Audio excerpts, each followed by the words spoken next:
رابطہ کرنے کی کوشش کر رہے ہیں جی گورنر صاحب سے ہمارا رابطہ ہو رہا ہے. سیٹھی صاحب اس کے اندر ایک بات یہ ہے کہ جیسے میں نے پہلے کہا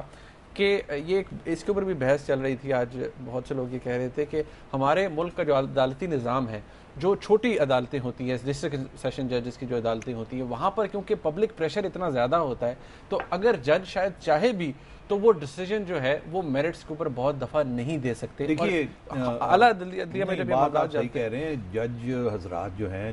ہمارے جو کیسز ہیں اس میں تو اب واضح طور پہ یہ پروف مل گیا ہے کہ خوف حراست کی وجہ سے ہمارے جو لوور کورسز ہیں اور ہائر کورٹس بھی وہ ڈرتے ہیں. صاحب گورنر صاحب لائن پر ہیں ہمارے ساتھ. معاف کیجئے گا گورنر صاحب, وہ لائن خراب ہوگی جی. میں آپ سے پوچھ رہا تھا کہ قانون کی خلاف ورزی تو نہیں ہوئی؟ دیکھیں میں قانون میں نہیں جانا چاہتا. بات یہ ہے کہ ہم ایک واضح طور پہ پیغام دینا چاہتے ہیں, اور پیغام یہ ہے کہ اس طرح ایک بے بس غریب خاتون کو اس طرح اس کالے قوانین کے تحت ان کو نشانہ بنا کے ان کی موت کی سزا سنانا جو ہے, یہ تو ہمیں پاکستان کو کیا, باہر کے ملکوں میں تو ہمارا مذاق بن گیا ہے, لیکن پاکستان میں بھی مذاق بن رہا ہے. اور میں گیا ہوں کیونکہ میں یہ واضح کرنا چاہتا ہوں, ایک پیغام میں دینا چاہتا ہوں کہ ہم لوگ اقلیتوں کا تحفظ چاہتے ہیں. ہمارے مذہب میں بھی ہے کہ ہم اقلیتوں کا تحفظ کریں. ہمارے جھنڈے میں ایک سفید پٹی ہے جو کہتی ہے, قائد اعظم محمد علی جناح جو کہتے تھے کہ یہ اقلیتوں کا پورا حق ہے, ان کے پورے رائٹس ہیں پاکستان میں. اور میں سمجھتا ہوں یہ جو فیصلے ہوئے ہیں یہ قائد اعظم محمد علی جناح کے پاکستان کے فیصلے نہیں ہیں, ذوالفقار علی بھٹو شہید کے فیصلے نہیں ہیں, محترمہ بے نظیر بھٹو شہید کے فیصلے نہیں ہیں, یہ جنرل ضیاء الحق کے فیصلے ہیں. گورنر صاحب میں ایک سوال کرنا چاہوں گا. ہمارے ذہن میں یہ آتا ہے کہ کافی پچھلے مشرف صاحب کے دور میں بھی یہ مسئلہ کھڑا کیا گیا کہ یہ قانون اچھا نہیں ہے, اس کو تبدیل کیا جائے یا ختم ہی کیا جائے, اور اس کے کچھ جو آرٹیکلز ہیں اس میں تبدیلی لائی جائے تاکہ انسانیت کے بنا پر اس کو ٹھیک کیا جائے. تو کیا بات ہے, آپ کے پاس تو میجورٹی ہے, ایک تو سمپل میجورٹی سے یہ قانون بدلا جا سکتا ہے, اس کی طرف توجہ کیوں نہیں دی جا رہی؟ دیکھیں یہ بات اپنی جگہ انشاءاللہ چلے گی بات. اس پہ جو بھی اس کے پہلو ہیں اس کے بارے میں پارلیمنٹ میں ڈسکشن ہوگی اور ہو بھی رہی ہے, لیکن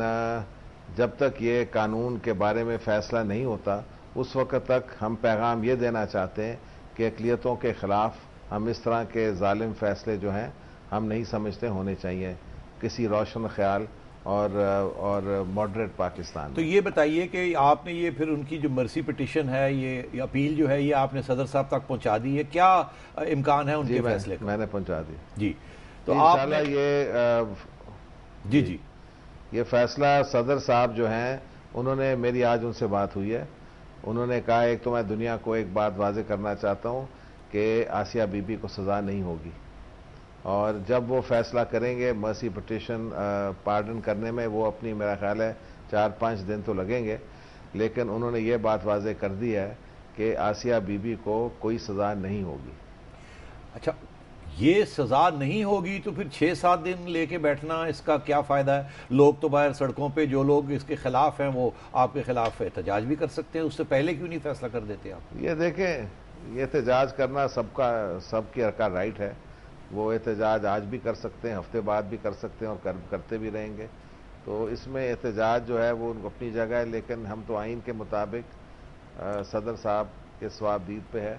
اور ان کے مکمل اختیارات ہیں. مجھے یہ بتائیے, آپ کو کوئی انڈیکیشن ہے کوئی کہ آپ کے جو کولیشن پارٹنرز ہیں وہ آپ سے اتفاق کرتے ہیں کہ ایسا ہونا چاہیے؟ ابھی تک تو ان سے کوئی ایسا نہ ان سے نہ پی ایم ایل نون سے کوئی اس طرح کا بیان آیا ہے, نہ کسی نے اس بات پہ کوئی احتجاج کیا.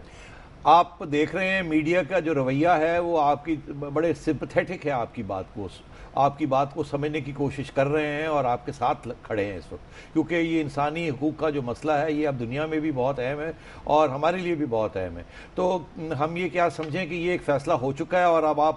آگے بھی اس دفعہ صرف آسیہ کا کیس نہیں, آگے بھی اگر اس قسم کی کوئی وائلیشن ہوتی ہے یا اس قسم کے قانون جو کہ ضیاء الحق صاحب کے زمانے کے بنے ہوئے ہیں, جسے آپ نے ابھی کہا کالے قانون, وہ ابھی ختم اگر نہیں ہو سکتے, آپ کی مجبوری ہے پارلیمنٹ کے قانون کے مطابق یا آپ کی میجورٹی کے مطابق, تو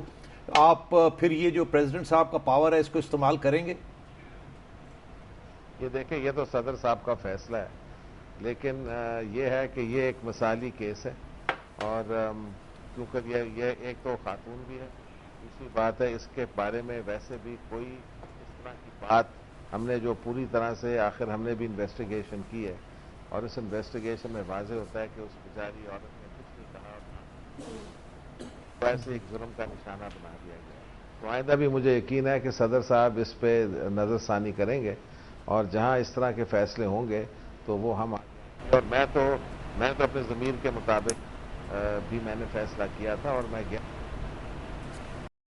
بڑی مہربانی۔ گورنر صاحب کا پوائنٹ آف ویو تو آ گیا، اور یہ بڑی انہوں نے اہم بات کی ہے، انفیکٹ یہ خبر ہی ہے، انہوں نے کہا کہ جو پریزیڈنٹ صاحب نے گارنٹی کی ہے کہ آسیہ کو سزا نہیں ہوگی، یعنی کہ he has made up his mind کہ وہ پارڈن کریں گے۔ اب وہ آپ والا سوال ہے کہ 3-4 دن کیوں رکھیں گے، اس دوران اگر احتجاج ہو گیا تو اس کا کیا، وہ کس طرح کا بیک لیش آئے گا؟ میرا خیال ہے وہ ہر پہلو کو دیکھنا چاہ رہے ہیں، اشارہ انہوں نے یہ کیا ہے کہ یہ ان کا ذہن ہے، اور سلمان تاثیر صاحب نے بھی اپنا ذہن آپ کو بتا ہی دیا۔ پیپلز پارٹی کا ذہن تو ہم جانتے ہی ہیں، وہ تو ویسے ہی اس قسم کی چیز کے خلاف ہے۔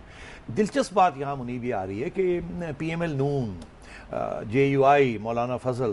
ابھی ان کے ایک ساتھی کو اسلامک آئیڈیالوجی کاؤنسل کا چیئرمین بنا دیا گیا، مولانا شیرانی صاحب۔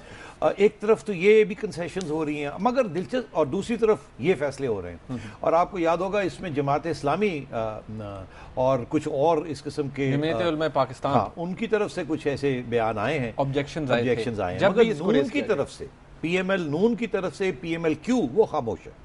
یہ بھی بڑی دلچسپ بات ہے کہ انہیں بھی احساس ہے کہ جو پہلے وہ کرتے رہے ہیں وہ شاید مناسب نہیں تھا، because آپ کو یاد ہونا چاہیے کہ یہ قانون کی بھی ایک ہسٹری ہے۔ ایگزیکٹلی، یہ بڑی مختصر میں آپ کو بتا دوں کہ یہ قانون جو ہے یہ پہلے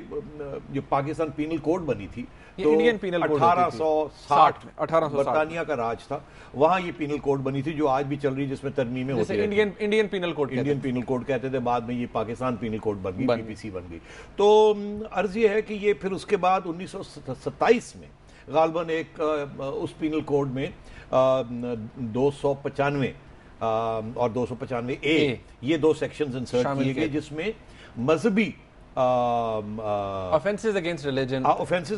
مطلب ہے پہلے یہ کہ کسی کی مساجد کے اوپر یا کسی کے مندر کے اوپر اٹیک ہو، فزیکل اٹیک ہو،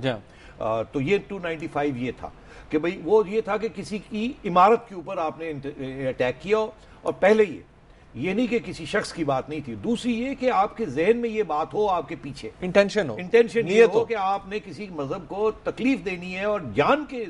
سوچ بوجھ کے آپ نے یہ کیا ہو، یہ ایسے نہیں کہ ویسے ہی ہو گیا، نہیں، کیا ہو ایک سازش کے تحت۔ تو یہ قانون اس وقت لائے تھے گورے،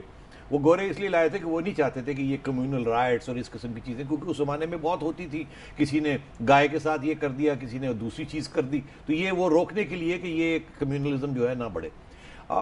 مگر یہ جو 1980 میں جو ترمیم ضیاء الحق صاحب کے زمانے میں ہوئی، 298A، وہ پہلی ترمیم ہوئی اس میں، جس میں ام المومنین کے بارے میں تھا کہ ان کے بارے میں اگر کوئی غلط بات کرتے ہیں تو ان کو 2 سال تک سزا ہو سکتی۔ اور پھر 1980-82 میں غالباً قرآن شریف کے بارے میں آیا کہ اگر اس کی کوئی توہین کرے، ڈیسیکریشن کرے، اور وہ بھی سوچ سمجھ انٹینشنل، غلطی سے ہو جائے یا دانستگی نہ، سوچ سمجھ کے سازش کے تحت کوئی کرے دوسرے کو تکلیف دینے کے لیے ہمارے مسلمانوں کو، تو پھر اس کے بارے میں بھی انہوں نے یہ ترمیم آئی۔ اور 1984 میں احمدیوں کے خلاف اور قادیانیوں کے خلاف ضیاء الحق نے کیا، اور پھر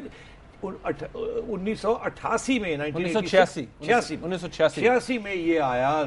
295C، جس میں توہین رسالت کا یہ سارا کچھ آیا۔ اس کے اوپر میں بات کرنا چاہوں گا، ضرور اس 295C کے حوالے سے ناظرین ہم ضرور بات کرنا چاہیں گے، یہ بہت ہی سینسٹیو ایشو ہے، لیکن یہاں پر اس کے اوپر اس ڈسکشن کی ضرورت بھی ہے۔ اس بریک کے بعد ہمارے ساتھ رہیے گا۔